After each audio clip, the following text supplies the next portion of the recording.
మహాశివరాత్రి పర్వదినాన్ని పురస్కరించుకొని జైనత్ మండలం పెండల్వాడలోని ప్రాచీన ఆత్మలింగ హనుమానాలయంలో ఉత్సవాలు మొదలయ్యాయి. 5 రోజుల పాటు సాగే వేడుకలు ఇవాళ రథం ఊరేగింపుతో ప్రారంభమయ్యాయి. జాతర ఉత్సవాల సమయంలో చుట్టుపక్కల గ్రామాలతో పాటు పొరుగున ఉన్న మహారాష్ట్ర నుండి కూడా ప్రతిరోజు వేల సంఖ్యలో తరలివచ్చి స్వామివారిని దర్శించుకొని మొక్కులు తీర్చుకుంటారు భక్తులు.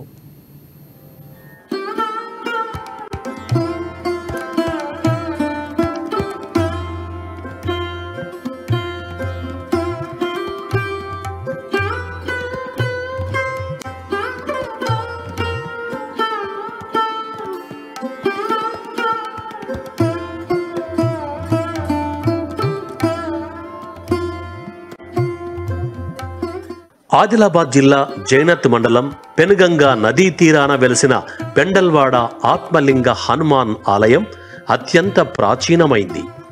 దాదాపు 500 ఏళ్ల క్రితం పెన్గంగా తీరంలో ఈ పెద్ద ఏకశిలా విగ్రహం దర్శనమిచ్చిందని గ్రామస్తుల్లో ఒకరికి కలలో కనిపించి తన ఉనికిని చెప్పినట్టుగా గ్రామస్తుల కథనం. గంగా తీరం నుంచి ఆ పెద్ద శిలా విగ్రహాన్ని గ్రామానికి చాలా శ్రమించి తీసుకొచ్చినట్టుగా తమ పూర్వీకులు చెప్పారని గ్రామస్తులు అంటున్నారు. అనంతరం గ్రామంలో అప్పట్లోనే ఆలయాన్ని నిర్మించి నిత్య ధూప దీప నైవేద్యాలతో పాటు ప్రత్యేక సమయాలలో ఉత్సవాలు నిర్వహిస్తున్నట్టు గ్రామ పెద్దలు చెబుతున్నారు. ఆల్రెడీ సాత్తనాల నుంచి కొట్టుకొచ్చిందని పెద్దలు చెప్తే ఊళ్ళో ఒక పెద్ద పటేల్ ఉండే ఆయన కళలో పోయిందట మీ ఊళ్ళోకి స్థాపన అయ్యాని. చాకలి వాళ్ళు బట్టలు ఉతుకుతుంటే అదే రోజు అది చంద్రం కలర్ వెళ్ళినాయి. ఎందుకు చంద్రం కలర్ వెళ్తున్నాయని చూస్తే మరి చూసేటోళ్ళకి అందులో హనుమంతుడు మూర్తి ఉన్నదని. అదే రోజు నైట్లో పటేల్కు కళలు వస్తే అప్పుడు తెచ్చి మొత్తము ఊళ్ళో ఎడ్లు అన్ని తీసుకుపోయి వాగిలు పెట్టి తీసుకొచ్చి పలానా జాగలో ఆడ ఎడ్లు ఆగితే ఆడ స్థాపన చెయ్యమని చెప్తే ఇక్కడ స్థాపన చేసింది పరిస్థితి. ఈ ఆత్మలింగ ఆంజనేయ స్వామి పేరు రావడం మన పెండల్వాడకు ఒక అదృష్టవరంగానే భావిస్తున్నాను. ఎందుకంటే ఇక్కడ పురాతనమైన దేవాలయము 400-500 సంవత్సరాల పురాతనమైన దేవాలయము.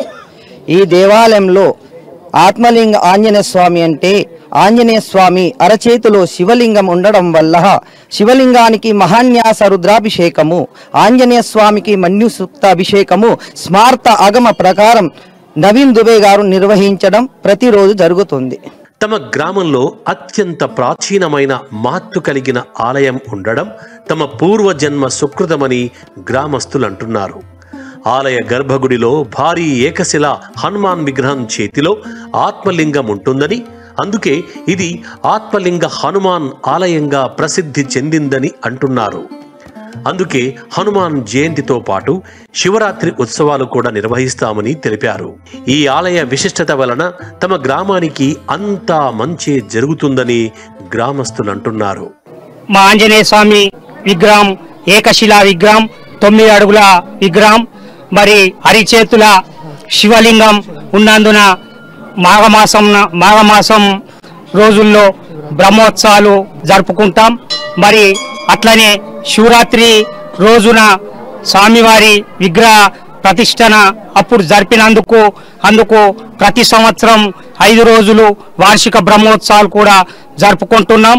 ఇక మహాశివరాత్రికి ముందు గ్రామానికి చెందిన యువకులు శివదీక్షలు చేపడతారు.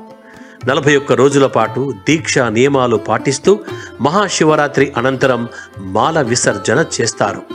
మహాశివరాత్రి పర్వదినానికి కొద్ది రోజుల ముందు శివదీక్షలు చేపట్టిన భక్తులు గ్రామానికి చెందిన వందలాది మంది పురుషులు, మహిళలు, యువతీ యువకులు, పిల్లలు పెండల్వాడ గ్రామం నుంచి కోటి లింగాల వరకు పాదయాత్ర చేపడతారు.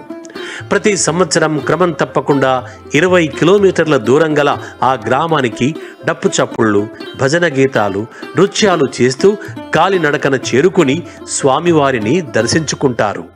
అనంతరం గ్రామస్తులంతా అక్కడే వంటలు వండుకొని సామూహిక భోజనాలు చేస్తారు. మా పెండల్వాడలో వెలిసినట్టి ఆత్మలింగ ఆంజనేయ స్వామి ఆధ్వర్యంలో, గ్రామ ప్రజల ఆధ్వర్యంలో 400 చరిత్ర గల హనుమాన్ దేవాలయము 7 సంవత్సరాలుగా మేము జాతర జరుపుతున్నాం. అక్కడ పెండల్వాడలో 10 సంవత్సరం ఉంటుంది, 2 రోజులు. ఈసారి అంటే 7 సంవత్సరాల నుంచి 5 రోజులు జాతర జరుపుతున్నాము. కనుక మేము పెండల్వాడలో హనుమాన్ దేవాలయానికి ఒక ప్లేస్ చిన్నగా ఉండే కాబట్టి దేవాలయం సరిహద్దున జాగలు కానీ తోవ కానీ మంచిగా వెడల్పు కావాలని మనసారా ఆ కోటి లింగాలకు నమస్కారం చేసుకున్నాం. ఎప్పుడైతే మేము చేసుకున్నామో అప్పటి నుంచి మాకు కోరికలు నెరవేరినాయి. ఈ 5 సంవత్సరాలయ ప్రతి సంవత్సరం పాదయాత్ర కొనసాగుతుంది. మొత్తానికి శివరాత్రి వచ్చిందంటే పెండల్వాడతో పాటు చుట్టుపక్కల గ్రామాలలో సందడి వాతావరణం నెలకొంటుంది.